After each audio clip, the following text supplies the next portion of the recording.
Welcome to the Momentum Collective podcast.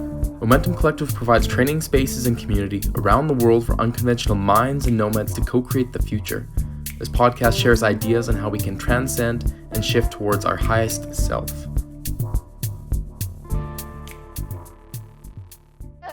All right. Hey everyone, John Early here. Thank you so much for tuning in to the Momentum Collective podcast. Really excited for today and the conversation ahead. We're very honored to have Sydney Campos, visionary, certified holistic health coach, business advisor, and author of the Empath Experience. She's been offering guidance to all those called to live consciously and fulfill their soul purpose, playfulness, authenticity, and mastery, all the fun things that we love in life. Sydney, how are you doing today? Oh, I'm doing great. You know, it's so nice to see you, John. I just feel your presence radiating so much love and just like being a total beam of light. And I really appreciate you. And I'm so excited to just catch up and share today. Thanks for having me. Absolutely. Really, really cool to have a proper drop-in. And we always seem to cross paths at Envision and other gatherings. And we met first at Unconventional Life back a few years ago here in Nicaragua. And so now we get to have a little more depth and dive into some of the things that you've been up to. You've written a book in the last couple of years. You've been doing some projects around the world. Tell us a little bit about yourself and how you've become who you are and what you are today. Isn't that the most epic question? It's like, I don't know how to answer. Just a quick little synopsis into who you are. I know, totally. Well, who I am today feels like someone who's really grateful to be living in Maui. I just moved here in December and it feels like homecoming still. Like I'm just still learning how to really be at home and how to be truly resting. This whole experience, this awakening, experience we're all undergoing is teaching me a lot about true rest and stillness and like a new form of creating that doesn't involve so much efforting or, struggle at all. And so I'm learning a lot about a new way of operating, really, as I know many of us are. And what else is present? I'm working on a new book. It's called The Consciousness Code, and it's basically a recovery program for embodying your higher consciousness. So it's an 8-step path to embody your higher self or awaken your higher self.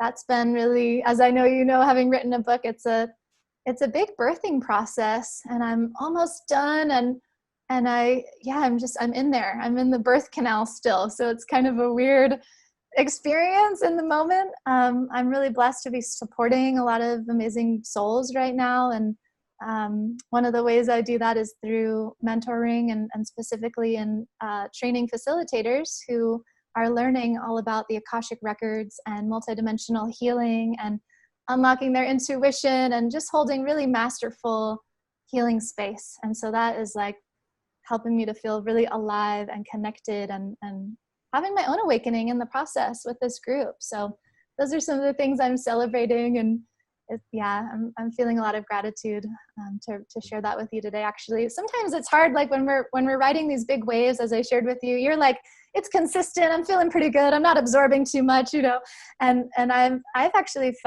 just been feeling really big waves, as I know many have been, and there's a lot shifting. Our whole reality is changing. A whole new world is birthing, and it's like, who do we get to be in this new world? How do we get to be as our true selves? So I'm appreciating the moments of celebration and gratitude that remind me of, wait a minute, wow, things are really, really awesome. They're great.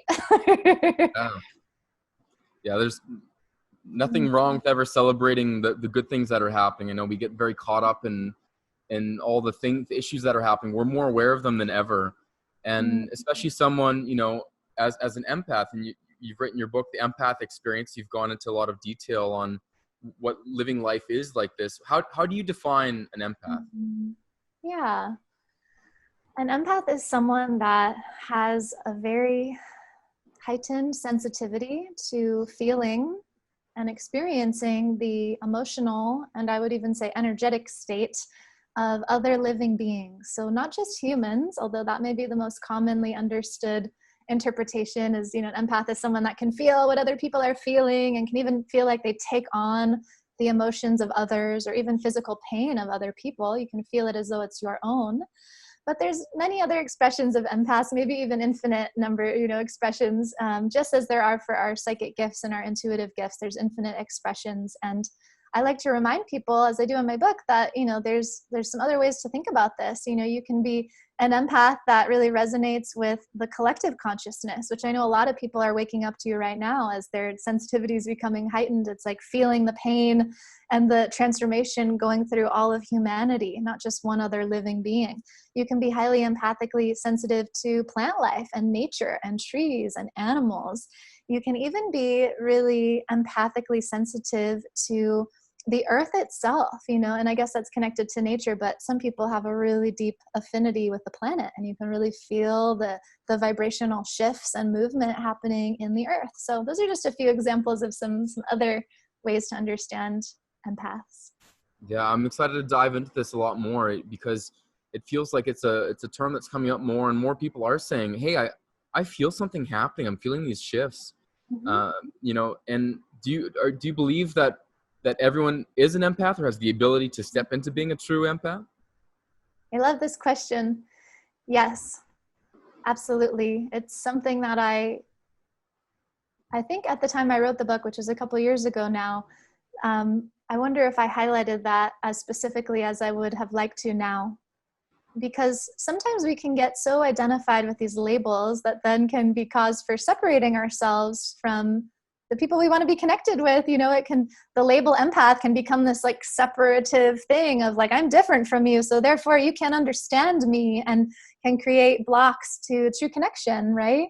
And I love that you asked this question, because yes, I believe that every single human being is really wired to some extent in the same way, which means we all have access to incredible intuitive psychic expression. Again, we're just barely scratching the surface of what is possible through our consciousness and multidimensionality. And from my experience, in my own awakening, it's like looking back, when I learned the term empath, it was really helpful at the time that I learned it. Like, I needed a label. I needed something that explained how I was feeling my whole life. I felt like something was wrong with me. I felt like I was crazy. Literally felt like I was nuts. And I know a lot of people maybe come into even spirituality that way. They think something's wrong with them, or they start to become aware of what's actually occurring in their inner being. And there's so much negativity and judgment and overwhelm and just, paralyzing paranoia, which was the case for me after just getting sober, after like a 10-year journey with pretty hardcore drinking and drugs. And just getting clean, I started to feel my emotions for the first time. I started to feel my intuition for the first time. And I really didn't know how to manage all that I was feeling. I didn't understand that was okay. I didn't understand how to, have a way to live and kind of survive with all that I was feeling. It felt so overwhelming. And so at the time that I learned about this label, it just felt like a weight was lifted off my shoulders. I had permission to no longer feel like something was wrong. And I could instead feel like, wow, okay, this is a thing that other people have. Other people experience what I'm experiencing. Like, there's people that have walked this path that I might be able to seek some support from. And okay, I can stop beating myself up about this. And okay, maybe there's a way for me to heal. It was an important entry point. Yeah, I think that's the value of having a label, is using a label as a permission slip rather than a restriction. And being able to, am I an empath, and feeling into that and really allowing these emotions and things to come up. It feels like now today though, you're either too sensitive or not sensitive enough. You're either too aware of all the things happening, or you're not aware enough. And so how do you find that balance or that middle ground? Or I'm curious to hear your thoughts on whether, is it too much to feel into all the things? I don't know if there's an answer to that. I guess what comes up for me when I hear you say that is I actually see a ladder, and that's just the image that pops into mind. And I don't see it necessarily as like a hierarchical, power over, or people are better than if they're higher up, or something like that. But I guess I'm understanding like evolution of humanity, evolution of consciousness from this perspective of everyone kind of being on the same path, more or less, towards the same destination, which is, you know, unity and oneness and divinity, being who we really are and recognizing ourselves in one another. And yet we're all at different stages of that journey. We're all on different rungs of that ladder, right? We're all in different steps in that path.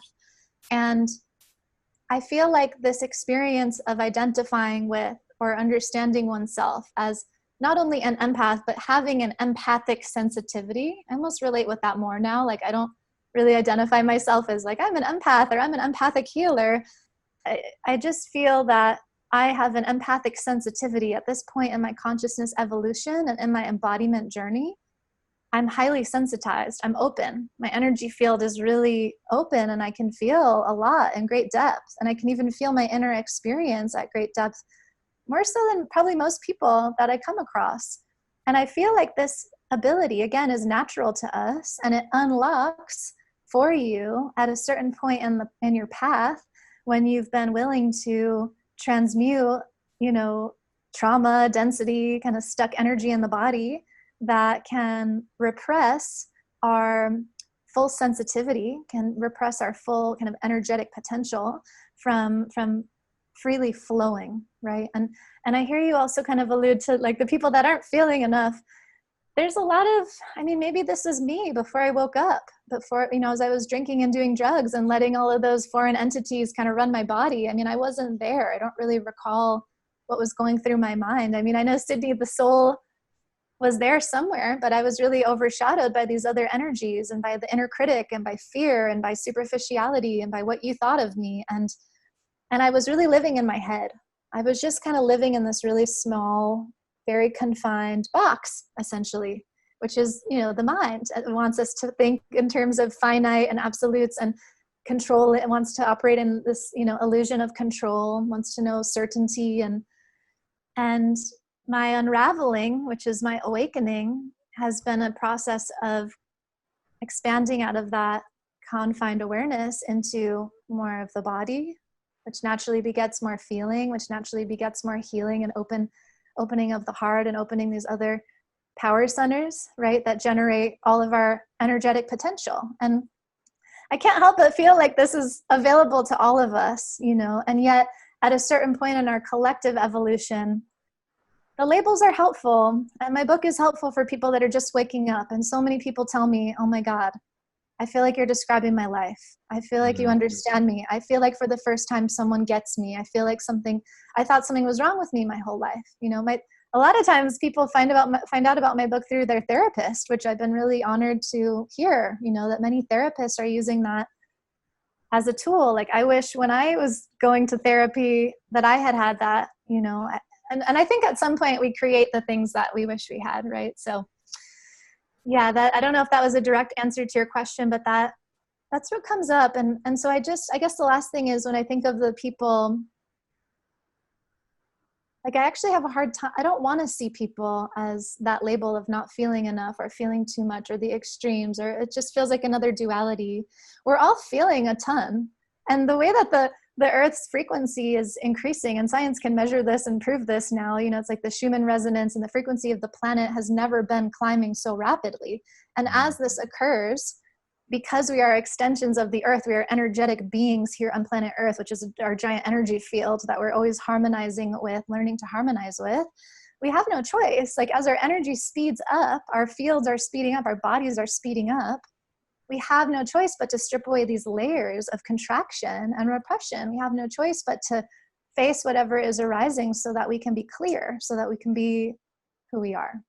Mm-hmm. Yeah, things are definitely accelerating, that's for sure, on the planet and with everything that's happening. But so is our interconnectivity is accelerating. And that, I feel, you know, it's one thing maybe to be more open to all these experiences and to connect with the human energy and the nature's energy. But then once we get online and then start connecting with more and more people and more issues of the world and other people's things, and like, we've got so much in our life. Where do you find the line is for being too connected so that you can really allow yourself to be open to that empathic experience and and these different energies? Do you feel like there's a time there where you need to go, okay, and close this off, close these tabs? I need to focus on a fewer people in my life, including myself. Yeah. This is a continual practice. I mean, I constantly laugh at myself for like not practicing the things that I write about and tell other people to do. Often it will be that I'm coaching someone or, teaching something, and I'm like, oh, I should do that myself. That would be great to revisit, that really healing energy mastery practice that I stopped doing. And I feel so humbled right now, John. Like I'm immensely challenged actually lately. What feels true to say? I mean, I kind of said it at the beginning.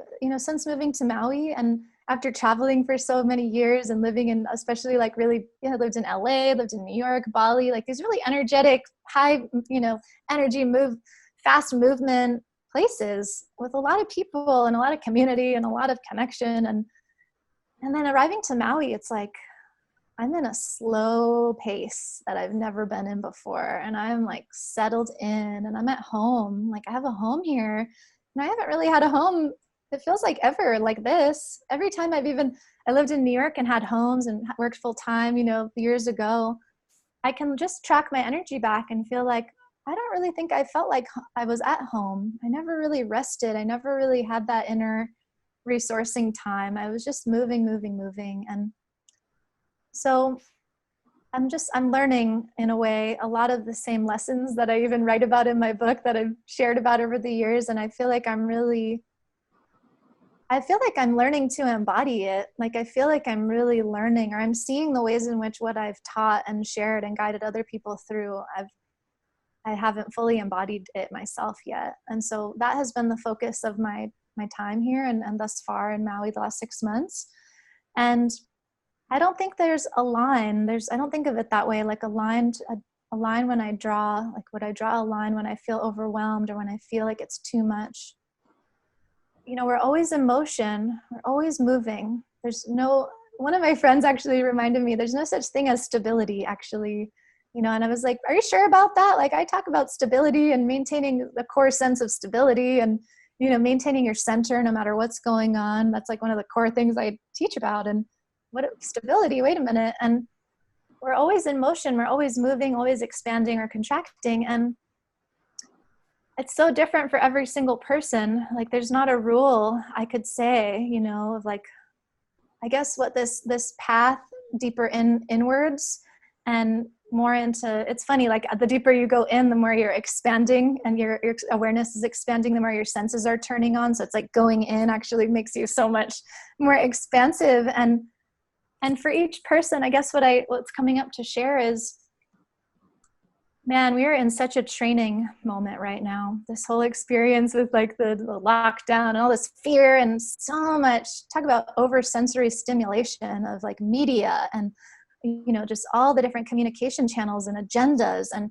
we're all at home suddenly kind of alone to be with ourselves and to see how we are feeling, maybe for the first time. Like I'm present to how many people on earth right now are maybe feeling for the first time and feeling the overwhelm and feeling how loud everything is and feeling how shut off they've been to how loud everything has been this whole time. And it's like that feeling, I'm sure because you're in nature, you're in the ocean every day. There's a different pace of life when you're connected to the earth, connected to nature, and you're just flowing, and you can't help but be in a clear state, and you're naturally transmuting trauma and density. It's just happening, and the body's feeling really vital and alive. And I just look at, wow, like most of humanity, or most people, I guess I'm thinking of America in this case, it's like, wow, living in like concrete spaces with like tons of Wi-Fi and all of these interferences and looking at a screen all day, and just, wow, and how counterintuitive that way of living is to our natural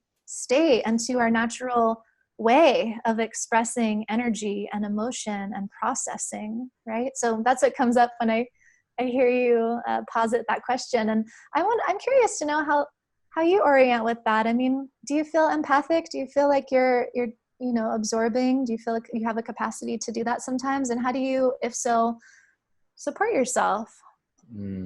Yeah, that's a good question, especially, managing and running communities with Momentum. It's one of those things of, I guess I've always been more of the rock and the foundation, especially being around a lot of people that would consider themselves empaths, or, sensitive to energies and other people, and, that kind of a thing. So I've always been a bit of the foot in both worlds, in the spiritual world and in the business world and in the kind of like optimistic world, and just trying to keep things happy and fun and light. So I feel like I've been in a nice place myself, of being able to not get too overwhelmed, and always come back to just finding gratitude and finding things, of not taking on too many things. And because I feel like that's maybe one of the biggest issues, is that people, they want to relate, so they take on other people's issues instead of just hearing them and recognizing that it's not theirs. It's not theirs to hold on to. You're allowed to hold space for it. You can help listen and understand, but you don't have to like chew on it, And I guess that's kind of where I've been approaching things. And yeah, so I maybe I probably wouldn't recognize myself as being as much empathic as a lot of people, or especially with like the full moon. I'm like, oh, can you feel the full moon? I'm like, I guess it's kind of bright out, like, you know, and yeah, so I've been kind of in that foot in both of those worlds, but I definitely know that what it feels like right now, especially with COVID, that it does feel like, we've been spinning, all of us, we've been spinning and spinning, and you don't realize how much you've been spinning until the ride stops, and then you kind of step off it and you're like, oh, whoa, what's all been happening? How much has this been accelerating for? And now we're kind of like, I feel like that's what's happening right now. Like you said, we're taking the space in our inside, and we're kind of sectioned off, and then you realize kind of what it feels like to be so separated from people, but also just within your own space, for better or for worse, whatever that means for you. So I think it's a very interesting time right now, and hopefully that is the check. And a lot of people are calling in now, like, now is the time to reset, and let's not go back to the normal. So how do you feel with the current things? Like, what would be the new normal that you would want to return to, or how you feel into what you'd like to call in? Yeah, oh, I love this. I feel like I'm just practicing, I feel this is like a blessing. It's all a blessing, but also sometimes a curse. Like I can really tune in with the future timeline. Like as a visionary, I can see the future. I really can. I can feel the energy of the new earth. I can feel the energy of the fifth dimension. I can feel this frequency of heaven on earth and unity. Like I can really feel it. And I'm sometimes given really specific visions about things that are going to be built that I may be a part of supporting, and with the aspects of this new earth and kind of new infrastructure that we are all at some level calling in, new ways of operating more harmoniously, more sustainably, more in integrity, more authentically. And it feels amazing. And it also at the same time feels so natural. I'm like, that makes so much more sense than how we're currently running our financial system and our political system and just all the media machines. And anyways, what I am calling in, what I'm desiring, what I feel is here, actually. I feel like it's also here too. Like the energy of this new earth is here in the moment. It's here in the present moment. The more that we are practicing being truly present with ourselves and truly present with what authentically wants to be expressed through ourselves and with each other, it's like, that's it. That's the practice. That's the new earth. That's the new normal, is radical presence. And all that is required to hold that space, as you said, for whatever's occurring, and to be totally at ease with it, to be present with it, to not judge, to not label, to not categorize or separate, to just behold. And that's a process I'm continually practicing. But the moments that I taste of just presence and that intimacy with life and with each other, with ourselves, it's like, oh, this feels so like what I've always wanted. It feels like home. It feels like, oh, this is the feeling. I used to think I'd have to go get on my spaceship to the planet I came from to feel this. And I feel it. I feel it here now, available to us with the way frequencies are moving. It's like, oh, wow. Okay. We're here. We're anchoring this in.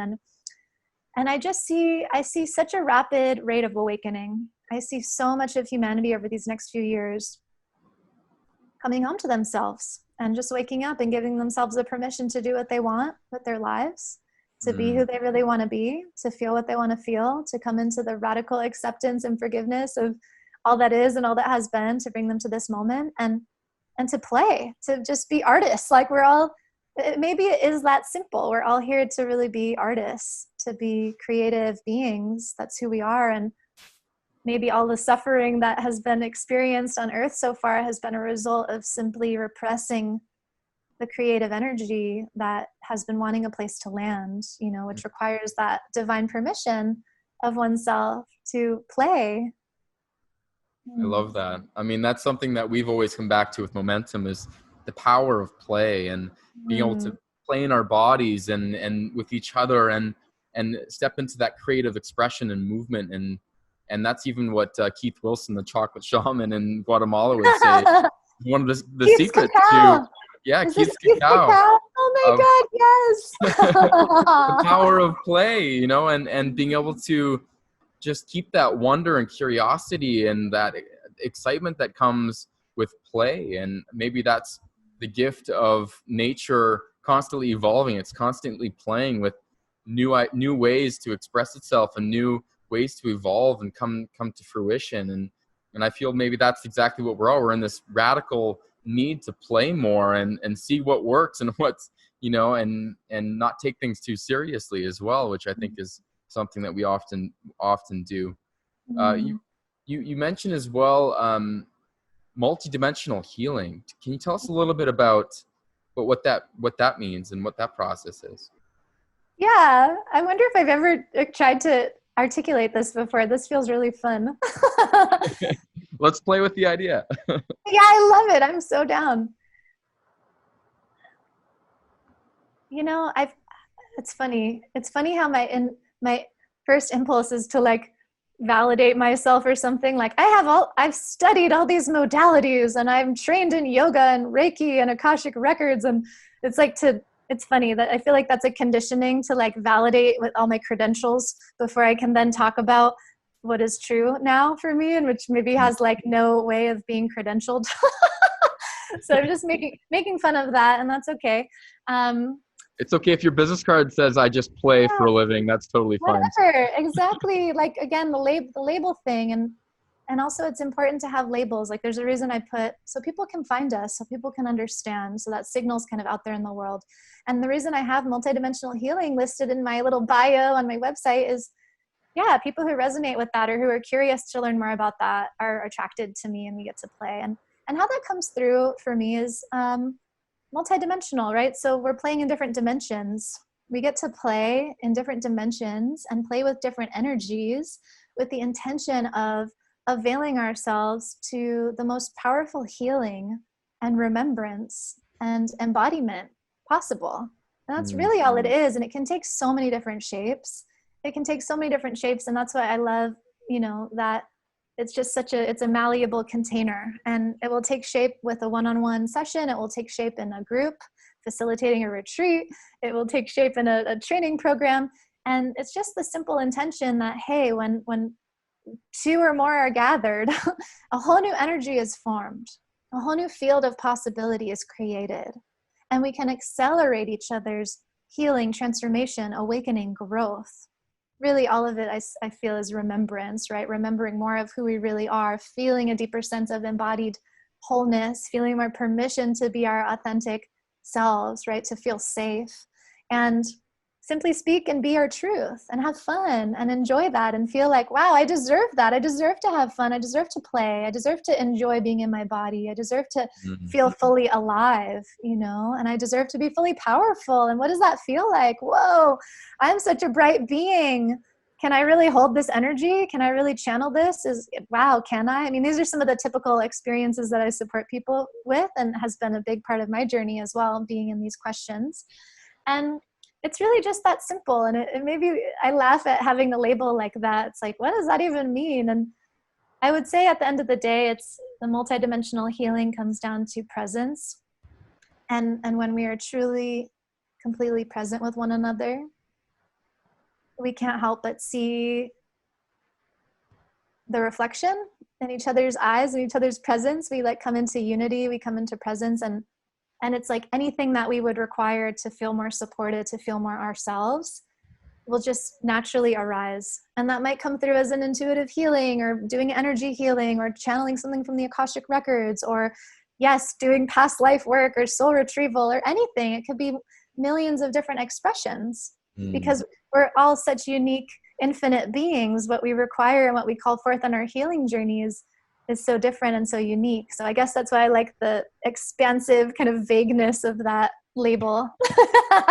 It definitely is a plug. So in a way that it plants that seed of like, okay, this can go a lot deeper if people need. But I hear that, of allowing people the permission to shift their reality into being their higher self, even though it's interesting in my experience as well with a lot of the people we've worked with Momentum, is how intimidated people are by their own highest self, how that's kind of a lot for them. They're like, hey, like, whoa, I don't want to be my full expression of myself because that's too much, or I'm that's intimidating for me. I don't know how to feel that. Or then there's like more judgment of what they would look like if they were in their own presence of their own self, fully activated.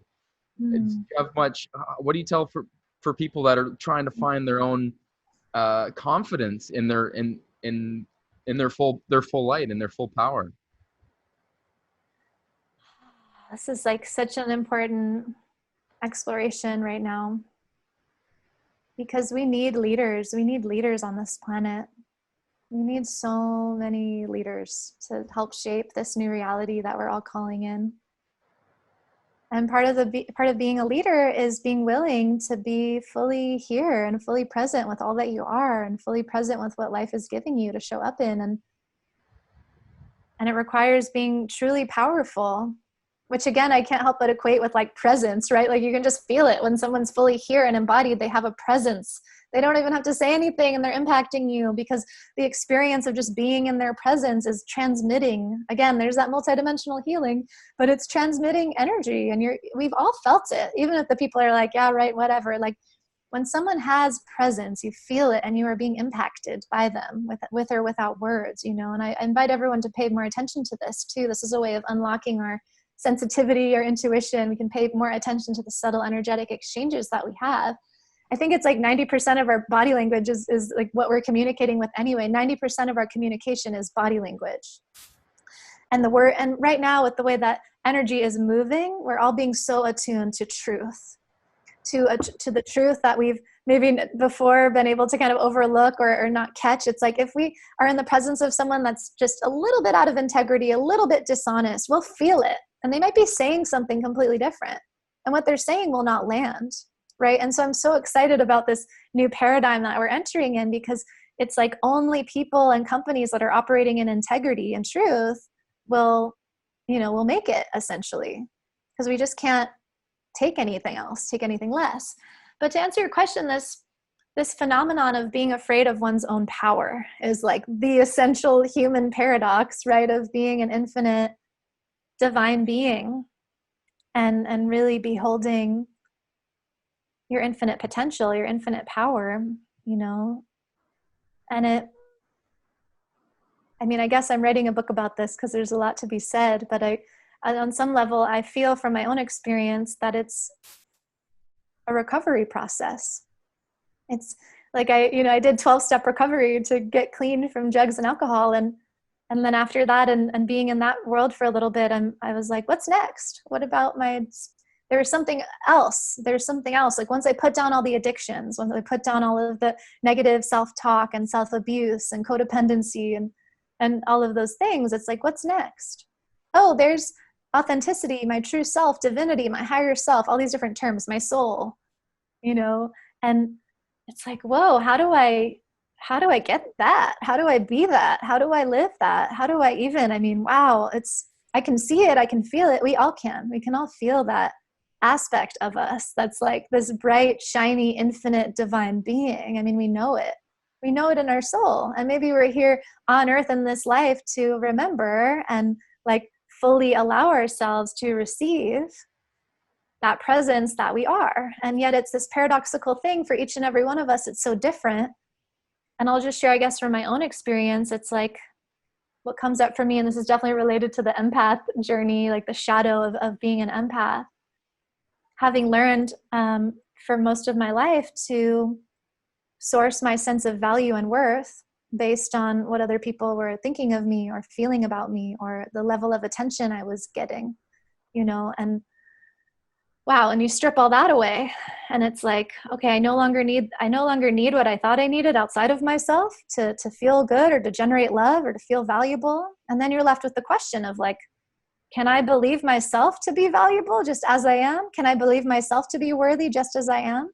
Why did I learn for this lifetime and all these other lifetimes that there's all this stuff I had to do in order to be valuable and worthy?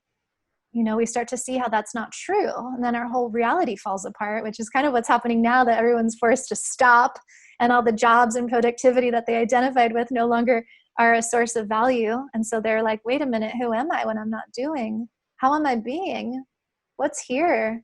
Wow, can I actually give myself the love that I need? Do I trust myself to show up and take care of myself? Like, can I be fully self-sourced?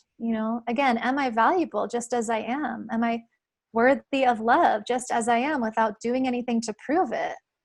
This is a massive reality shift. And there's like a massive mourning, grieving process I found in that realization within oneself that, wow, okay, and meeting your inner child for the first time too, like there can be that, sometimes it's hard to even give words to this, but I've just guided so many through this and I've gone through this myself, like that intimate inner being experience, right? Of like meeting yourself, meeting maybe the inner child, yourself at an age that feels tender. And it's like, wow, my inner being, my inner child really doesn't trust me as an adult, doesn't trust me to take care of it, doesn't really feel like it's loved. And so there's this wound of like self-abandonment, all the times that you've not tended to your own needs for the sake of others or for the sake of getting approval or attention. And so there's a recovery process, there's a healing process. It's a recovery of wholeness, right? Of mending these parts of our inner experience that have at all felt lacking, that have all felt abandoned, or any other energy that we might be working with. But that's what comes up when you bring that up, this fear. What I also notice is, like, the question I hear is, when did it become so complicated to just be who we are? Like when we're little babies, we know we just are in radical trust and presence and surrender, and we're just emoting. We're just like, I need food. And we're just trusting that we're taken care of. And it's the human experience. Like we come to earth to effectively sign up to forget our wholeness, to forget our divinity. And then we just come to earth school to learn these lessons. We choose the lessons that what we already are. And so it's a giant game. And so I like to offer that if it's feeling intense, another way, if it's feeling intense, if it's feeling like a lot, how is this a game? How is this a lesson that I chose? How is this experience right now teaching me something that at some deep level I really called in to learn? Because I am on that path to embodying my higher self. Of course, that's why I'm alive on earth, is to have this remembrance. And so of course I'm on the path, but what's that beautiful saying? Whatever's in the way, whatever you think is in the way is the way. Whatever is in your way as an obstacle in your life or is feeling uncomfortable, it's the way. It's the thing that's here for you to look at, to be with, to transmute, to heal, and I think we all have this wound. I think we all kind of experience this fear of our own light because we've lived in a society that for so long has conditioned us to be really disempowered and in many ways to feel kind of like a slave to all of these different belief systems that never really felt true. But we lived a life and grew up in a life and in a culture that, made it seem like we had to believe in order to not be crazy, in order to fit in. We all had to believe in these illusions that at a deep body level, like cellular somatic level, goes against so much of our design, goes against so much of our intuitive inclination, which I think at the end of the day, like, and I'm sure you've seen this too, at the end of the day, we can't help but fall in love with each other. Like when you hold presence with someone and you're like eye gazing and hold like healing and you're just, it's like I just want to melt and be held and snuggled, and I just want to love, like a little baby. And I feel like, I don't know, that's my prayer for humanity, is that we can like return to that level of intimacy and connection and complete radical expression of our creativity and our desires. Yeah. Beautiful share. Thank you. There were some good nuggets in there. Then, like one that came up for me is that inner child not trusting yourself. And wow, is that ever true? That if your inner child doesn't trust yourself, then you lose that playdom, you lose that curiosity, you lose that excitement and the simplicity, the wondrous simplicity of life, of seeing a cat, of seeing the ocean rise and fall, and feeling the wind on your skin and these little things. So that definitely landed for me, as well as now that we're not working anymore, or a lot of people are not going to work or that home, how do we define ourselves? Because that's normally the first question to get to know someone. Oh, what do you do? What do you do for work? And that's, so now how do we define ourselves? How are we defining our existence, our reality, or the label, I guess, like, is what it comes down to oftentimes, the label. And so yeah, just really, really powerful to come back to some of these things of who are we in our own essence. And what I've heard you express is that a lot of, for you to find your essence was going sober. So how did that empower you, cutting clean and getting off alcohol and drugs? It feels like such a long lifetime ago. I'm so thankful for that. Like I feel such a spaciousness from that timeline. I didn't have a choice. I was going to die. I tried to get sober when I was 18, and I, at that point, had been using for 4 years and was already like a full-blown alcoholic, and was like blacking out and getting into really scary situations and getting arrested and, being so I was a crazy person, actually. And I didn't know how to be. I didn't know how to be operating in life without being high or checked out in some way. I mean, another way I understand that experience now is that I was really seeking high spiritual experiences. I was seeking connection with the divine. I was like seeking connection probably with my higher self, but I just didn't know any other ways. Like the ways that were around me that presented themselves to me were drugs and alcohol. And I just went full in. I wanted to have all of the experience, so that quickly debilitated me. And I found myself in a pretty hardcore rock bottom. And at that point I was using like a lot of cocaine and drinking all the time. And I looked like a zombie, I was really unhealthy. And I'm so thankful. I mean, I didn't have a choice really. And I never relapsed. I just knew it was like, it was like a moment. There were many moments of clarity, and it took me, I don't even remember, actually. It's been so long since I've told this story. Like, it was like a series of moments.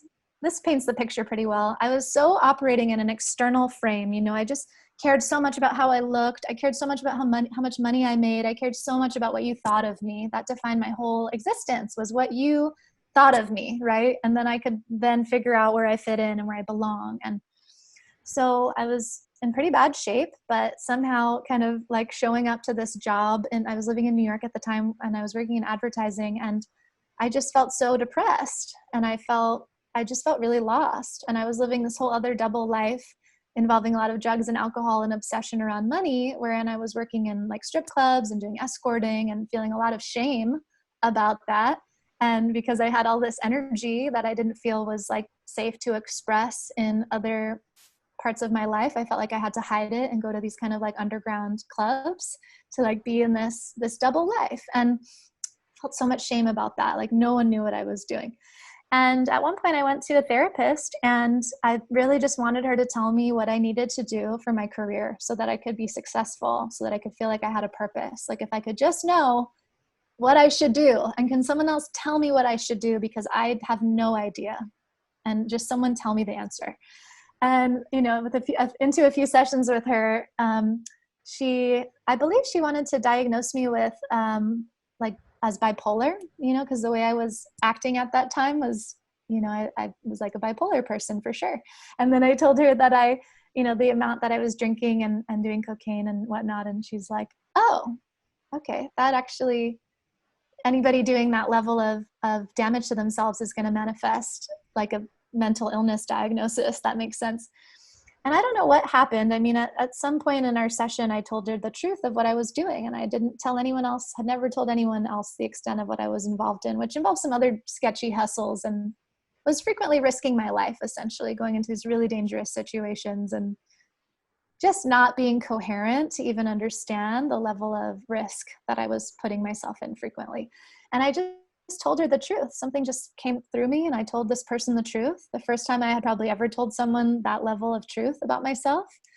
And it was like the look on her face looking back at me, like scared me straight. I was like, I saw myself. I saw what I was doing and what I was creating. And it's like an inexplicable moment. I feel like we've all maybe had moments like that where it's like, wow, we revealed such a deep layer, or maybe we haven't, I don't know. But I revealed such a deep layer and I was like, I'm going to die. I'm going to die if I keep doing this. And this is no way to live. Like, I'm not here to live like this. I can't. And I don't know what to do instead because my whole identity has been created around partying, and this whole reality, has operated around partying. And it's like the only way I knew how to socialize was with someone in a club with loud music and alcohol. I didn't really know who I was at all. And so that took me into recovery, and I just went all in and did that for years, and really helped me a lot, and brought up also like other shadows and other things to work with, because alcohol and drugs are but a symptom of these like deeper wounds of self-abandonment and repression and trauma and all kinds of stuff. And even in recovery, I mean, something I've been working with lately in my own path now is like kind of like deconditioning the way in which I learned to really perform. Like in recovery, I was praised so much for telling a really powerful story. Like I could tell these stories of my recovery that were jaw-dropping, that were insane. And it's like, and then to see me alive and sober is like, it is a miracle. But I would get high off of that energy. This is where my empathic stuff comes in again. I like learned as I came to in my awakening of consciousness, I also developed this patterning of like performing, kind of like telling an authentic story, creating intimacy, telling my truth, but in a weird way also doing it to get something back, to get attention, to get approval, to feel better than, and so that actually over this last year has been a big point of investigation for me in my healing journey, in which I've really wanted to, again, just deeper layers, like who am I really? Who am I without performing? Who am I without an agenda? Who am I when I just want to share the truth? And I do it because I want to, not because I'm going to get something, Whew, so it's a big layer to peel away. Thank you so much for sharing. That's the power of what happens when we're given the space, like a comfortable space to share our truth, and what then gets reflected back when you're allowed to express that. Someone listens to that and you can hear what it's like to, and also what happens when we hide shame or feel shame on a regular basis. It is one of the lowest frequencies of an emotion and a feeling, and how detrimental that can be to someone. So again, thank you for sharing that. Hopefully that inspires other people to, reflect back on their own self. Speaking of drugs and substances, I mean, a lot of people with plant medicine and psychedelics, using that to tap into, I got the empathic experience for being more sensitive to bring in insight from plants and animals. What would you say to people that use psychedelics for that empathic experience? I love how you weave these terms together. That's so sweet. I have a chapter in my book that says, I recommend that you don't drink if you're feeling empathically sensitive, and I recommend that you quit alcohol and see how it feels.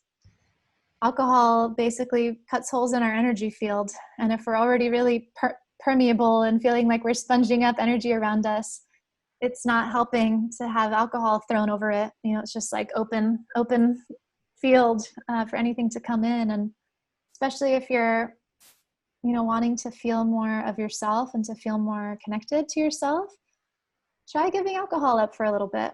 In terms of plant medicine, and I'm just constantly trying to check my judgments, because also having been in recovery, having been in 12-step recovery and all the different programs, and I had an ego attachment to sobriety, like it's kind of a spiritual ego thing, actually. Like, I'm sober, and and plant medicine is a drug, and they weren't saying plant medicine is a drug. I think according to AA, according to the places where I got clean, it's like that is a substance. It's a mind. Sobriety requires abstinence from all mind altering substances. And then I wonder, well, wait a minute, everyone in AA is like drinking coffee like it's water and chain smoking cigarettes, but no one talks about that, so there's some inconsistencies in the conditioning that I come from. And at this moment, I'm really just watching that judgment. It's very programmed in my awareness, has been this like, sobriety is the way. Sobriety, what do I really want to say? What's true? It's different for me now than even like a month ago. Thank you for asking me this. I really appreciate what it's bringing up. What I'm recalling is like many people who I'll meet, people that have read my book, people that reach out to me frequently, they'll ask sometimes, should I do ayahuasca? Kind of like asking for my advice, knowing what I've been through and what I've moved through and whatnot. And like, should I do plant medicine? Should I? And anytime anyone asks me should, I'm like, stop right there. What do you want? What are you feeling? What's your calling? What's right for you? And if there's a doubt and you're thinking you want to ask someone else for their advice, it's like, make sure you're clear on what you're really feeling and what you're being called to or not. And then it's fine to like get advice and get opinions and collect insight and experience. That's awesome. But what I feel like a red flag go up around is when people are seeking for other people to tell them what to do. It's just like me when I was in the therapist's office. I'm like, can someone just tell me what to do? And I understand that feeling, especially in moments of overwhelm. And like right now where everything's uncertain and people are probably craving that desire. Can someone just tell me what to do? Can someone just tell me the truth that I believe in that just explains this whole mess? And can I just feel different now? Can I just get the instant shift? Can someone just give that to me? So I understand that feeling. It's a deeply conditioned way of operating that we're all evolving out of, to come back to what is true for you. What is true for you? And I really want to open myself to be as free of judgment as possible, because I'm aware of a conditioning that I have, as I said, around categorizing and judging and labeling these things. And also I have a conditioning of like having lived in LA and there's like a whole community of like plant medicine, and a lot of the communities that I actually probably travel in with you, there's like plant medicine and psychedelics and all of the things. And a lot of my friends are really in that world and are leaders in that world and are healing practitioners and shamanic guides in that world. And I've seen people change and I've seen people heal, just like I used to see people in 12-step recovery turn the light back on and they're alive and they're themselves and they're healing. And who's to say that that path is better than someone going to a bunch of ayahuasca ceremonies or whatever other medicine? And I want to not have a judgment about that. I also want to honor what is true for me, which is a commitment to complete sobriety. At this point in my journey, and with how sensitive I am to energy, and where I really want to be, where I want to be growing into is like I want to be in the experience energetically of feeling like life is like ayahuasca, life is like mushrooms, life, like I'm there. There's no separation. I don't need to take something.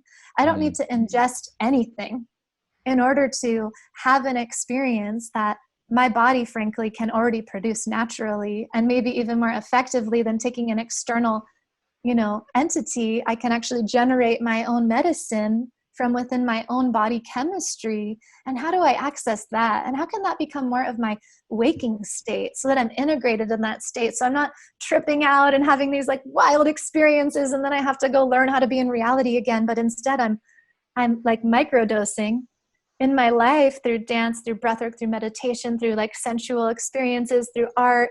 And I'm having these expansive openings, and there's not such an intense integration process. You know, I'm having like depth of spiritual experience and awakening and soul retrieval and healing, but it's all happening simultaneously as integration is happening, as transmutation. It's always here, you know. So that's what I'm more curious about, is like being in that kind of state and really not seeking anything outside of myself, especially to ingest, to create different states.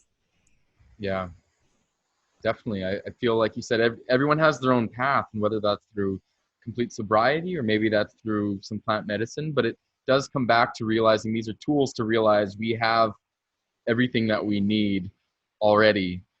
And I think one of my favorite examples of that is even like a friend, after working with ayahuasca for a while, you know, hey, how's the ceremony for you? Like, did you get your message out of it? He's like, yeah, my message was ayahuasca going, hey, you've done your work with me. You don't need me anymore. You've got it. Like, look elsewhere and look to yourself for like any further downloads. And I feel that's the greatest gift, is to be able to have that reflected back of like, okay, now it's time. You've got these lessons, you've got the tools, now implement them, and time to do the work now, kind of a thing.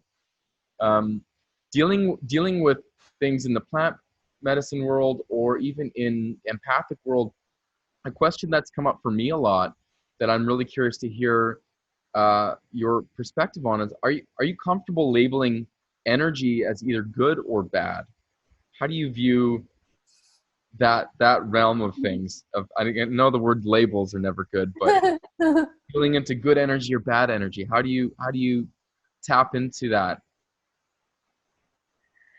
I love the way we're weaving through all these like duality paradoxes, right? Like maybe our podcast will be like awakening to unity or something funny. I don't know. You know, that's it. It just is.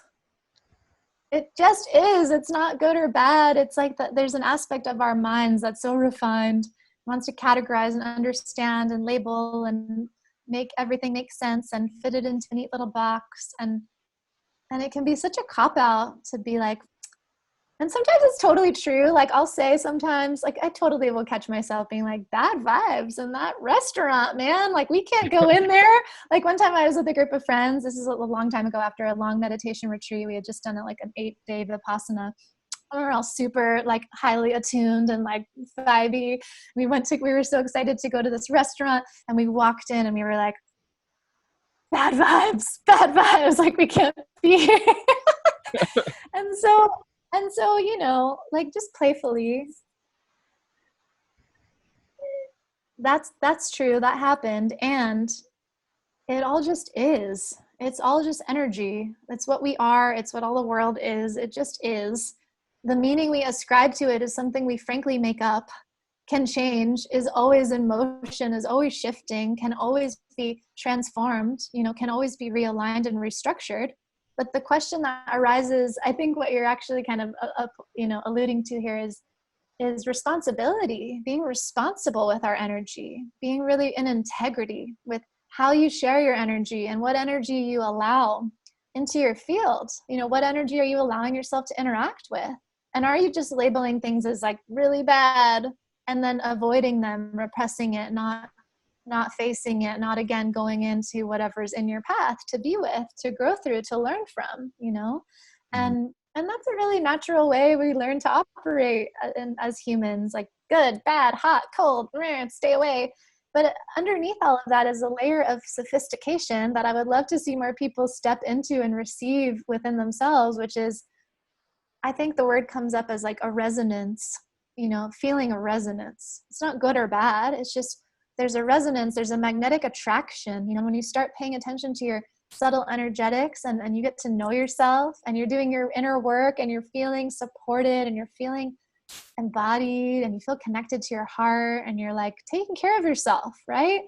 You can start to feel like, wow, okay, a lot of the old ways I used to show up, the communities I used to play in, the relationships I used to be in or am still in, something's no longer really feeling in resonance. It's not feeling supportive. It's not feeling amplifying in the way that I would like. It's not feeling nourishing.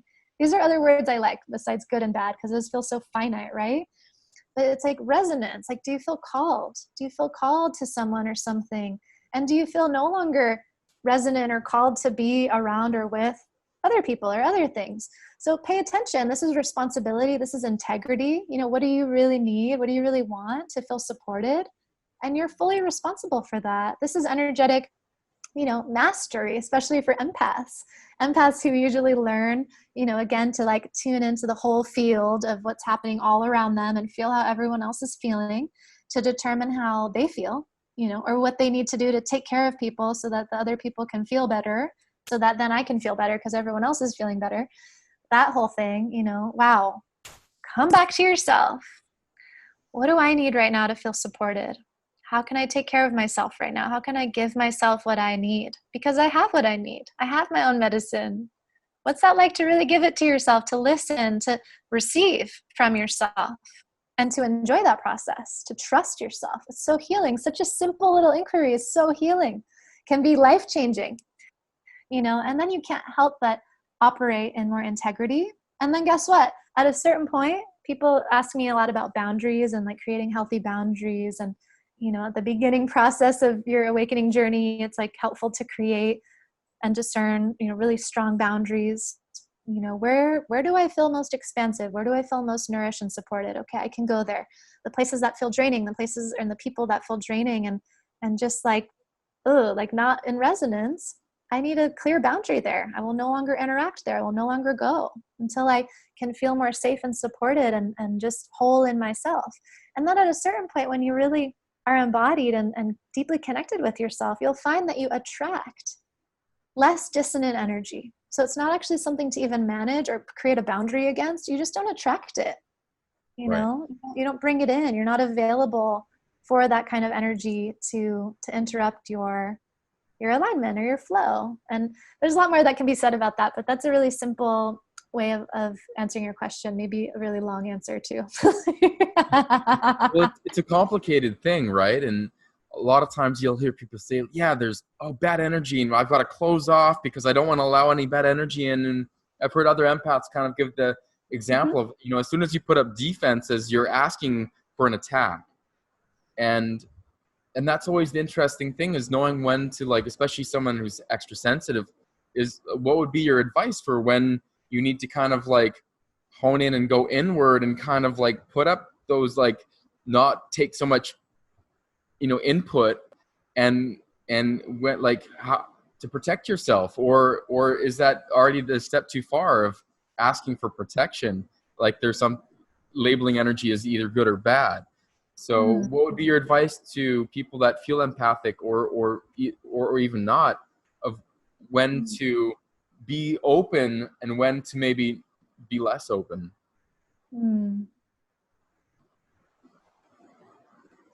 Yeah, I want to address this to people maybe earlier on in the journey, and they're just coming into awareness of energy and these dynamics and feeling that they're impacted by others. And it's a lot to take in, you know, when you're first realizing like, wow, I'm really absorbing a lot from around me. And okay. And at the beginning, take as much time as you need.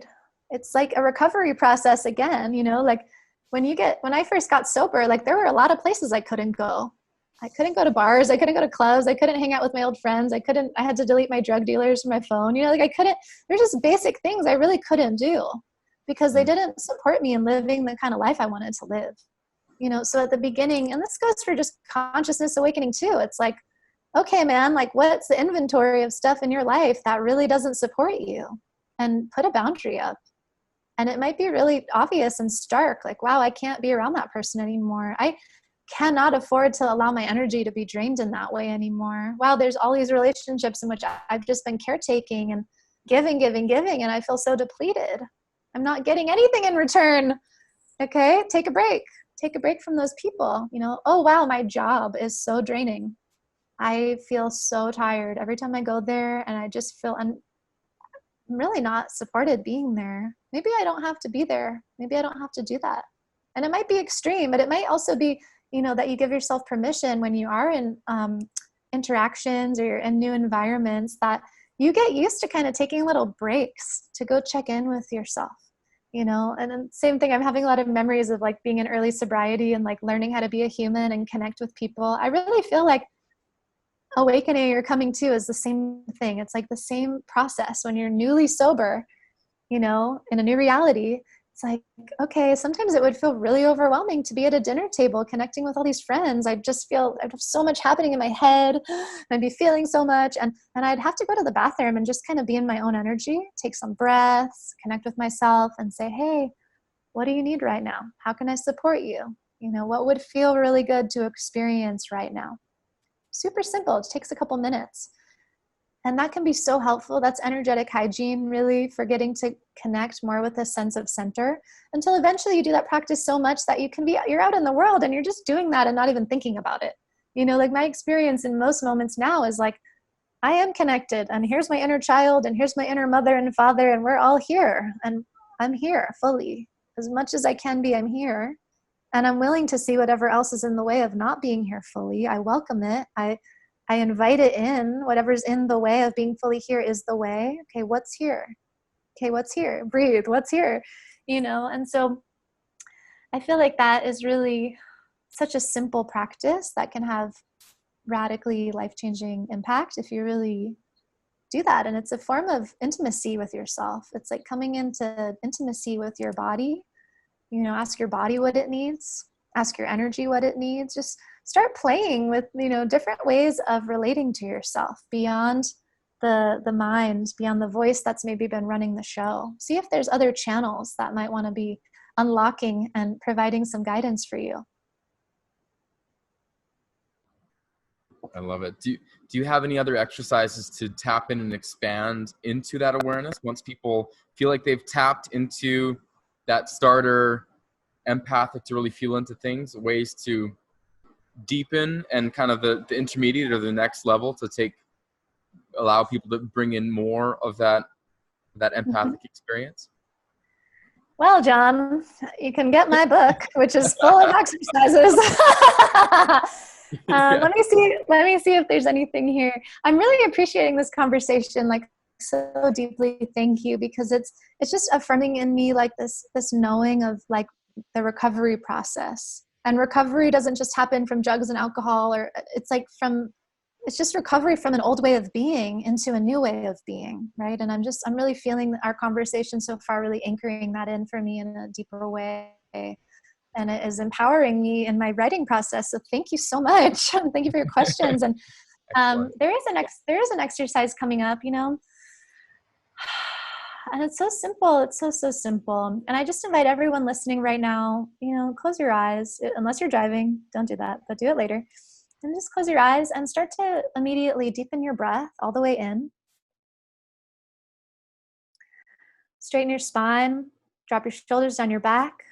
See if you can actually imagine your spine, spinal column, and just deepen your breath to the base of your spine if you can. Slow everything down. Relax every little bit of your face, all of your bones and muscles, all the way down your body. Extending the breath as long as you can, as slowly as you can. Just give yourself a few moments of presence. No matter what you're doing, just stop and really be here. Maybe it almost is a jarring sensation of the body stopping after having been in so much movement and processing. And start to feel your heartbeat.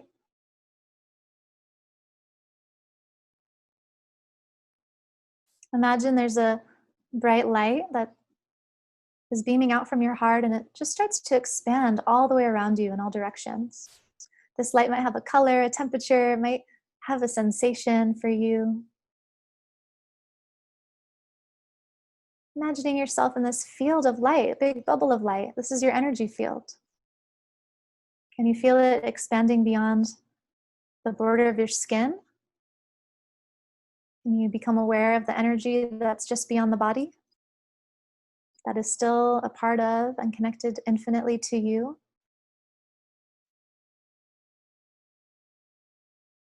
just see how this feels and see how breathing deeply while holding this awareness creates any subtle shifts in your body or in your being.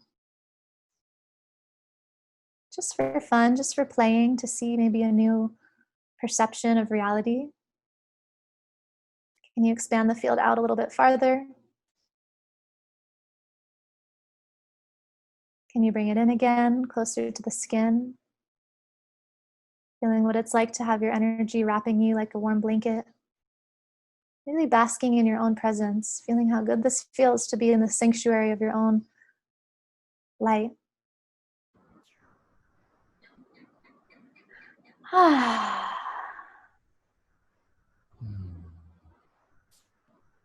And just allow your awareness to drop down into your feet. Feel your connection with the earth. Take 3 deep, energizing breaths in through the soles of the feet, all the way up the entire body.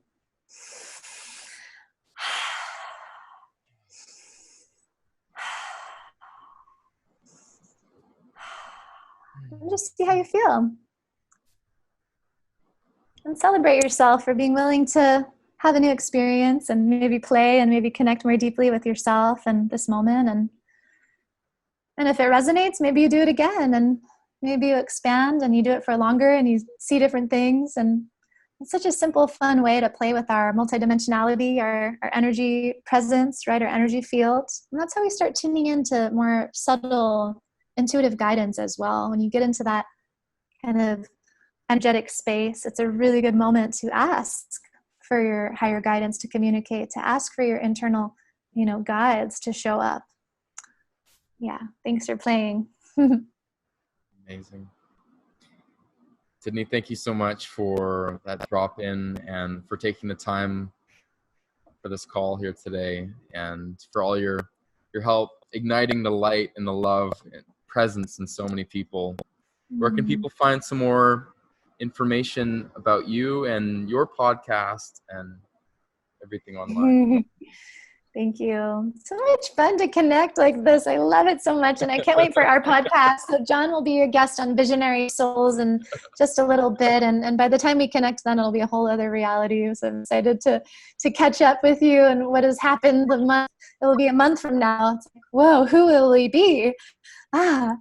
And so you can catch me on Visionary Souls. We have new episodes each week. Super proud of that process. I've had the podcast for a while, and I was sharing with John how lately it's just landed more fully, like that it is my highest excitement to play with people in that way, having transmissions and just light being conversations, and it's so much fun. So definitely would love to welcome people there.